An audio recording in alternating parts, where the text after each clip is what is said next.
তারেক রহমান একটা আমূল পরিবর্তন আনতে চান এই দেশে। আপনাদের এই জায়গায় ইসলামপুরে খাল খনন হয়েছে, কৃষক কার্ড বিতরণ হয়েছে, এরপরে ফ্যামিলি কার্ড বিতরণ হবে, এরপরে ভিজিএফ কার্ড, তারপরে এলাকার উন্নতি, রাস্তাঘাট তৈরি করা এবং ব্রিজ বানানো, এগুলি আপনাদের এমপি সাহেব ইতিমধ্যে করে ফেলেছেন। আমরা পাঁচজনে একত্রিত হয়ে এই জামালপুরটাকে এবার একটু উন্নতির শিখরে নিতে চাই।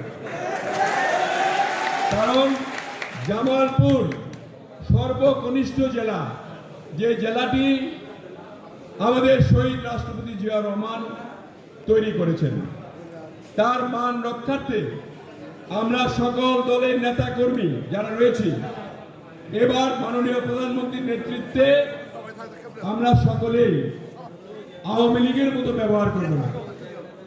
জনগণের সঙ্গে, জনগণকে সাথে রেখে আমরা সকল উন্নয়নমূলক কাজ করব এবং আমাদের কাছে যা আছে প্রত্যাশা জনগণের, সকল প্রত্যাশা পূরণ করার জন্য আমরা 100% চেষ্টা করব ইনশাআল্লাহ।